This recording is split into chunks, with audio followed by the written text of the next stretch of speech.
Welcome to this Hospitality Meet special, where today we once again shine a light on our good friends at Hospitality Action, as I got some time with James Clarke, General Manager of the Park Plaza Westminster Bridge, this year's hosts of the quite remarkable Back to the Floor. We take a deep dive into one of the greatest events on the hospitality calendar, all to raise vital funds for Hospitality Action. Enjoy! Hello and welcome to this very special episode of Hospitality Meets with me, your host, Phil Street. It's special because we're going to talk about something which, I'm going to be honest, up until maybe 2 or 3 years ago, I hadn't even really heard of. And now that I've been to it, I can't really understand why. But in any case, we're here to talk about this wonderful thing that is Back to the Floor, run by Hospitality Action.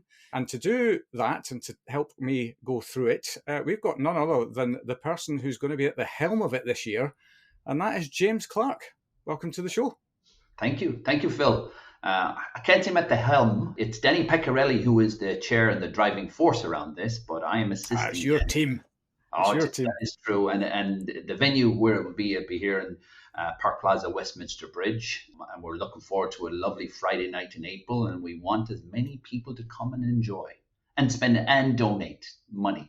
Indeed. Yeah. Well, I mean, I can't even remember how much they raised the last time out, but it was a lot of money. It was circa over £250,000 on That's one. Brilliant. Yeah, absolutely. But it's good fun for it. That's the thing as well. It's just a right old proper knees up. Well, exactly. And I can't wait to tell you the history around it and why it's there. And why it happens every 2 years, because, it's fundamentally the energy in the room is just electric. And genuinely people have fond memories and great memories and want to come back every 2 years to do it.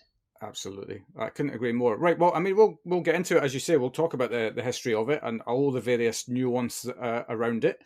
Such an interesting event, but equally, you've got an interesting story yourself, I'm sure. So just tell the world a little bit about you and what you do and how you've ended up where you are.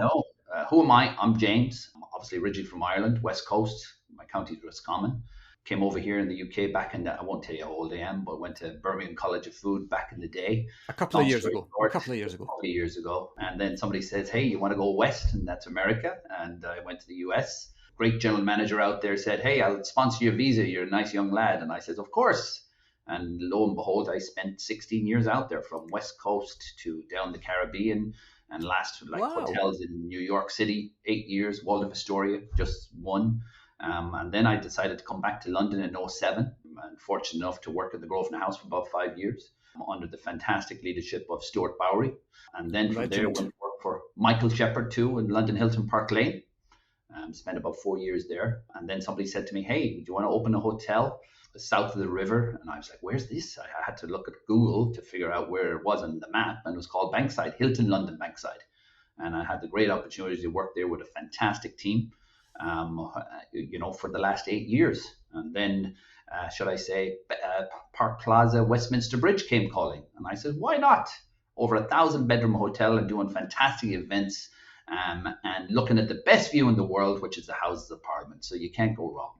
Yeah. So here, and we are hosting Hospitality Action Back to the Floor, which is Back to the Floor 2024 here on Friday, April the 5th. Here in Park Plaza Westminster Bridge. And it's fantastic because, we'll have over 120 general managers and true professionals here serving over 500 guests.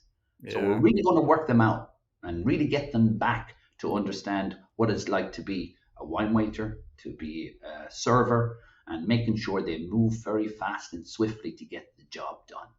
Yeah, you brought the smile back to my face, even just thinking about it, as the memories start flooding back of the last time out as well. But just tell us a little bit about the Park Plaza Westminster Bridge, because it is, that's a beast of a place. To say the word, it is phenomenal. It's a world within a world here. To give you an idea, we have 1,023 bedrooms. We have over 4 restaurants in the hotel, and then a fantastic meeting space which can cater up to 1,100 people with breakout space as well. We love when we, take on, high-end incentive groups, anywhere up from 600 to 800 people, and or a group can buy out the hotel. We'd love you to do that too. Yeah. and really do a great conference for 3 days. Or more importantly, coming to the back end of the year, we have fantastic award dinners, which we do as well. And then not alone, just the location, looking at Westminster Bridge and see the Houses of Parliament, and even within this area, the South Bank, with the London Eye, going all the way down into Waterloo, and even going back to Elephant and Castle, which the area has transformed over the last 15 years. Yeah. This hotel opened in 2010, and obviously Daniel Pedreski, who was our executive vice president for the UK, was the opening hotel manager of the hotel and went on to be general manager. So he really put this hotel on the map. And it's my privilege to work with him and the team here in the hotel to really drive it to the next level, to be the best European conference hotel for the next few years. So really, that's just a little snapshot of Westminster Bridge. Brilliant. Yeah. And Danny's a friend of the show. I hope he's a friend of the show. He's been on and told his story before. And but obviously a friend of this event as well, because I think I saw him on the floor the last time round. He was, absolutely. Daniel Pedreski is total friend, is master and holder, Hotel of the Year, so very much involved in giving back, making a difference in our communities. And actually, he's going to be a waiter on the floor this night. As he says, Mr. Clarke, it's your show. You run the show that night, your hotel. Nice. I say, thank you, Mr. Pedreski. It's nice to have your boss who's the waiter, and I make sure he will run hard. Superb. Yeah, of course. Well, it's maybe the one and only chance you get to do it, right? So exactly. Say no more. And if his team doesn't pick up the pace, I will say, hurry up, please. Hurry up. Yes, indeed. But forget all about what I say to you when we see each other again on Monday. But yes, so a little history of Back to the Floor itself, just in terms of, I suppose, the event itself, but your involvement and how you've kind of, I suppose, ended up doing what you're doing on this occasion. To be fair, I was fortunate enough to be at one of the first Back to the Floor events as a guest, and it was in Pennyhill Park under Danny Pecorelli's idea with Philip Newman Hall. Those two gentlemen really, what's the right word, cooked it up, got with hospitality action. And, really, if you think about it, it started out with 60 people attending. And I remember it well. I was sitting at the table with Michael Shepherd, who was the general manager of London Hilton Park Lane, serving my table because I was his guest. Right. Obviously, that didn't last long, and they asked me then to come to be a waiter. And I've done it ever since. And, if you think back, the Royal Lancaster, what Sally did 2 years ago was phenomenal. Before that was at the Dorchester. And every time it's gone from strength to strength. So if you think about it, in 2012, it was 60 attendees. Now we're looking to do over 500 here in Westminster Bridge. So phenomenal. Yeah. And that's in 2024. So that's in less than 12 years, 6 times.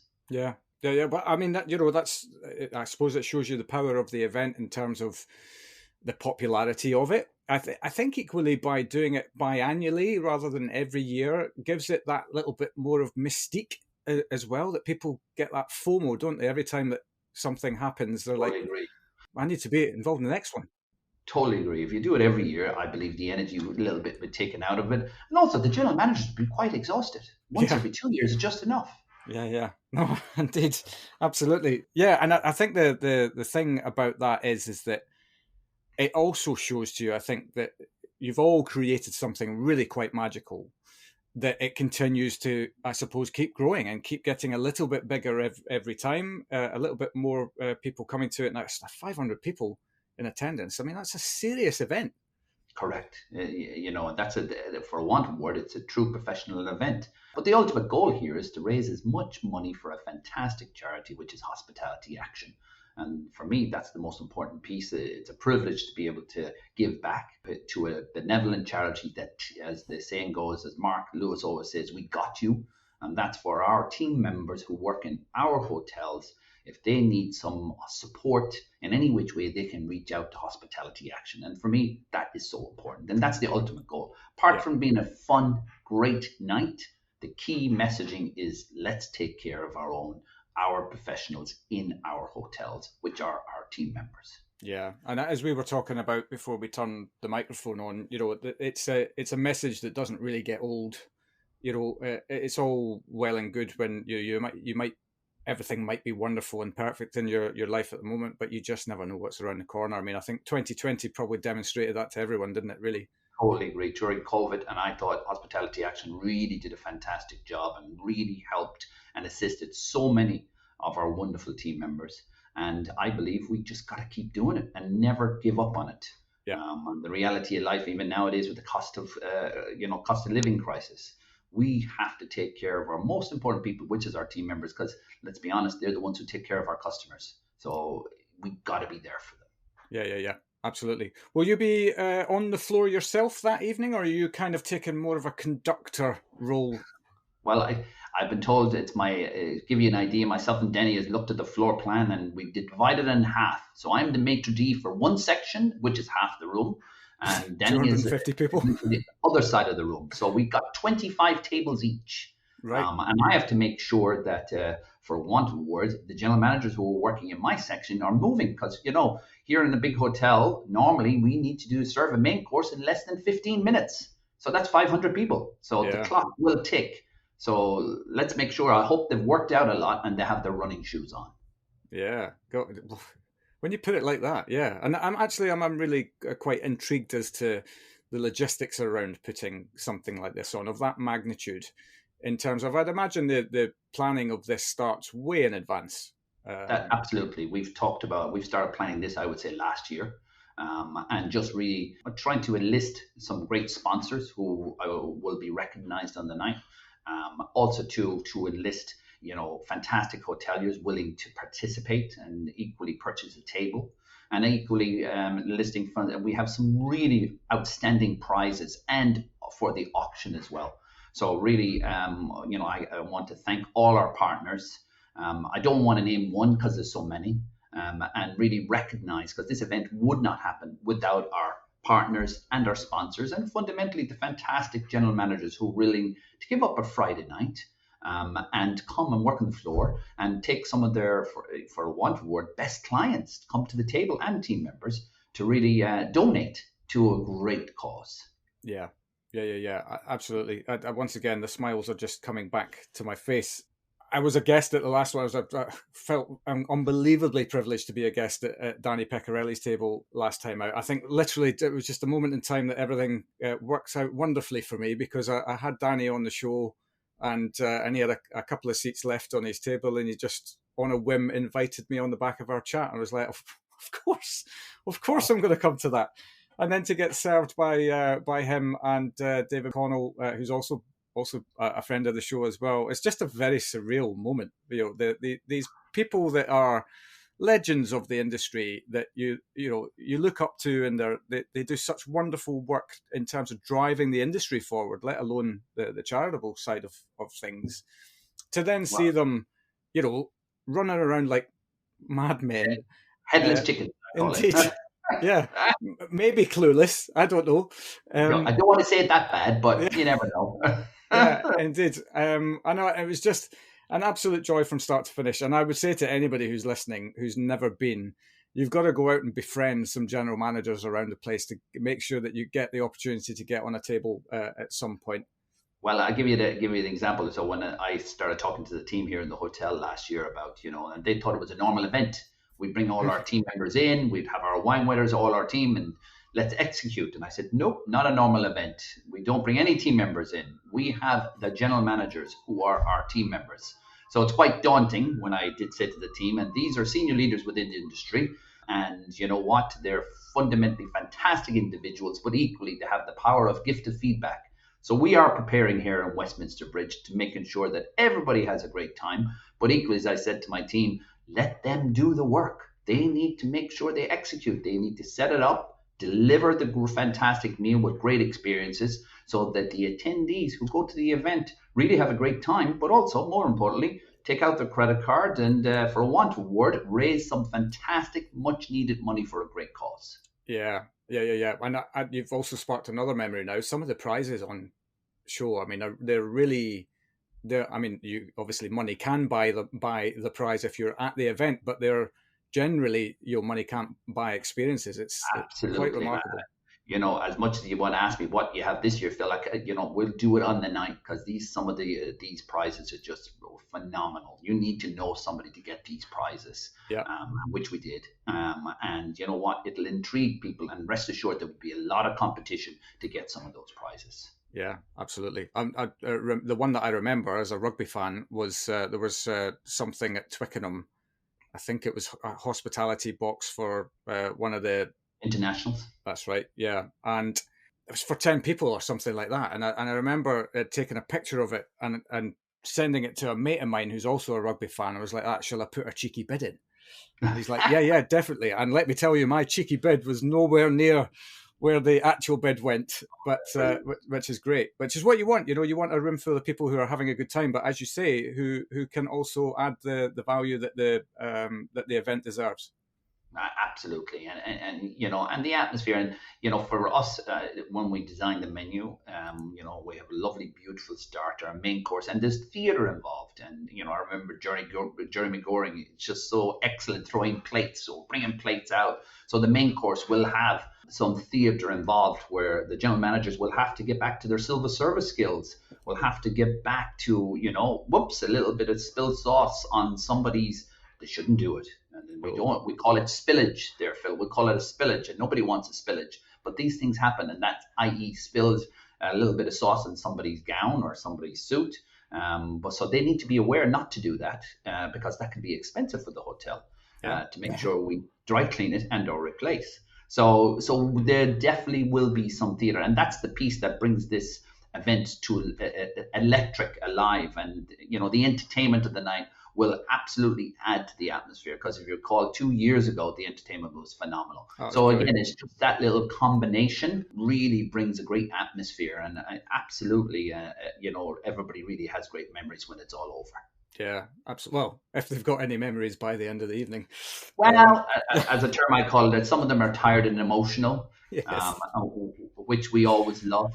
And that's why it's great to have 1,000-bed hotel. We can fit them upstairs as long as they pay a decent rate. Yeah. You know what? For us, it's really nice, because that's the key. Wake up on a Saturday morning, whoops, the head hurts a bit, but I had a great time. And let's move on for the weekend. Yes, and we raised a whopping sum of money for a wonderful cause as well. At the same time, get to have fun and give back. I mean, that's the dream. Absolutely. Last year, 2 years ago, we raised over £250,000. It's amazing. Yeah. And rest assured, our goal is to break that and break it more. Yeah. So really, and it all depends on the team, and obviously the team who's serving, but equally the attendees and how they feel on the night. Yeah, and I know that Danny Pecorelli is not the sort who doesn't take joy in setting stretch targets. So. Nope, and he wants us to break it, blow the water out nearly 350 this time. So wow, right. I was thinking 300, but yeah, blow 300 out of the water, and I'm sure we can get there. Yeah. There's enough will in the room for sure. So we talked a little bit about the experience as being a guest, and actually, in many ways, I'm really grateful that I run this podcast, because I did get approached by Danny actually if I'd become a sommelier this year. And I actually did say yes, but then was under discussion with the guys at Hospitality Action. We thought that this might be a better way for me to add value. Not that I think anybody's seen my sommelier skills, which are probably next to nothing. But easy now, Phil. We don't want you drinking any of that beautiful wine that we have, so make sure you pour it to the right people, huh? Yes, indeed. Absolutely. As a sommelier, yeah? Yeah. Indeed. So, but yeah, I want to flip that on its head a little bit, because obviously that tells half the story. What's it like on the other side? What's it like to be a waiter or a sommelier on the evening? Because obviously you've had experience of doing both. You know what? It's for one word, it's great. Fellowship, camaraderie. We all the general managers will take the afternoon off, come to the hotel around 4 or 5 o'clock. We all come into a room for pre-service briefings, like as you would if you had your silver service brigade and or your wine waiters. Everybody would be briefed, and normally by myself and Danny, but equally too by my team here at Westminster Bridge. And then everybody's put into their teams, into their service teams, people who do the reception, people who will be wine waiters. And then we make sure everybody's in uniform. Make sure everybody has their white gloves, knows exactly what their stations are, where they are, tables are set. And then from there, everybody take a group photo, and then everybody gets a pre-dinner meal just to eat before service. So at least they have some energy to go for the evening. And then absolutely, and then festivities kick off with the reception, and we will run the event like any other event. And really, it continues with once dinner starts, from the starter to the main, the dessert, and entertainment, the auction. And by the time you're all said and done, it's about 11:30 at night. And as a general manager, you're tired because at the end of the week and it's Friday, and usually the week is very busy. And some general managers have to work the next day as well. Well, of course. So needless to say, and that's why I believe it's a fantastic event, because people do give up their time to really give back. And I just think it's amazing, and why not support it? And isn't it great? It's grown from 60 people roughly in 2012 now to looking over 500 here in 2024. So I think it's fantastic. Yeah, totally. Does that give you a general idea for the evening? Yeah, for sure. But I think that taking that on a step, I also remember Danny describing it to me as Carnage, which I think was a wonderful way of summarizing it.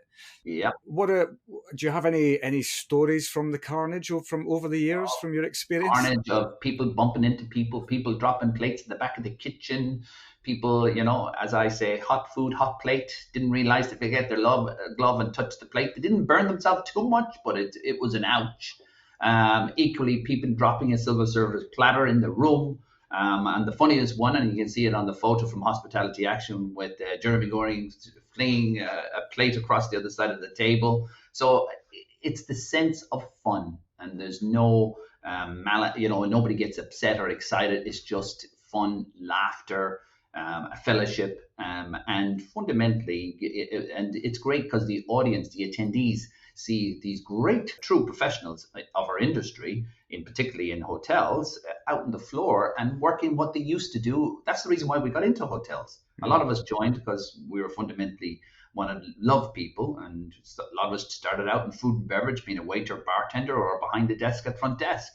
And that shows our skills from the day we first joined, as any other team member would, to where we are today. And that's for me, it's a great night, full of electricity. Yeah. So let's drop some names. Who have we got on the roster this year in terms of legendary names of the industry that people will recognise? Well, as you know, Danny Pecorelli himself, Jonathan Raggett, Stuart Bowery. You can go all the way, David Connell. For want of a word, many master inn holders. I'm forgetting a few names, and forgive me to those I haven't mentioned, but that's just to name the few. And just people really giving up their time to come here. So, and I could continue. We have over 120 of all the best hoteliers in the country coming here. Yeah, no doubt. Absolutely no doubt. So it's a sold out event, yes. Which is amazing. Well, sold out. You could contact Sophie from Hospitality Action. If you're really passionate, she could squeeze you in. But the key is reach out to Sophie, because she's the one who's making it happen. Right, got you. Okay, but if you can't get there, you can't be involved on the night, what other ways could you support the event if you're listening to this? Online and donate. A lot of the general managers are posting online their tip jar, particularly on LinkedIn. Some of the guys have put it on Twitter, but also you can go direct onto the Hospitality Action website. And if you wish to donate, that's the places to do it. So it's very easy. And as I say, just put down the credit card and there you go. Say no more, or your debit card too, and donate as much as you can. Yeah, or go and buy the hospitality for 10 people at Twickenham. Say no more, and on the auction, right? Yeah, absolutely. No, my WhatsApp inbox has been awash with tip jar links in the last couple of weeks. So make sure, yesterday was payday, so use your paycheck wisely. Indeed. Yeah, well, absolutely. I think to wrap it up, I think it just serves as a wonderful reminder as to why this all happens in the first place. Yes, we've kind of accented the fun element, of course, and that's massively important in the industry that we work in, that we remind ourselves occasionally that we do have a lot of fun in this industry. But, a lot of fun. Go on, sorry. Yeah, right. No. But we're there primarily for the reason is to really support this just the most amazing charity that is there for any one of us. And I even now have I don't have direct experience of this, but I had, as you recall, we tried to do this earlier in the year, and unfortunately I had a loss in the family, and Hospitality Action reached out to me in that moment to ask if I needed to talk to anybody. That's fantastic. And I was just like, I was blown away. That offer still stands if I ever need to. And that's the kind of thing that I think we absolutely need to showcase to people, that, if in doubt, just reach out to them, because they're even if it's just to have a friendly ear to talk something through, or whether you need more support than that, they're definitely, it's just a wonderful place to start if you're running into a little bit of trouble. Totally agree. And it's sometimes when you talk about things, it really gets it out in the open, and then you feel better about yourself, and then therefore move on. And that's what I love, what Mark Lewis, who is the CEO of Hospitality Action, says: we got you. It's very simple. We got you. We'll do what it takes. And for me, that's amazing. Absolutely. Wonderful. James, thank you so much. I think that's a wonderful summary of what is one of the greatest events on the calendar. And I wish you all the very best with the event on the evening. I will hope to be there myself. Wish you all the very best. Thank you. Thank you, Phil, for taking the time to talk to me today. And thank you, everybody who's going to listen. So thank you very much. Fantastic. Take care. All the best. Cheers. And there we have it. I can't stress enough what an amazing event this is, and a huge thank you to James for coming on to talk about it, and for everyone who puts it together. Don't forget to get behind it by clicking the links in the show notes. We're on a break at the moment, but we'll be back in earnest in the summer, where we've already got some amazing chats lined up. We'll see you then.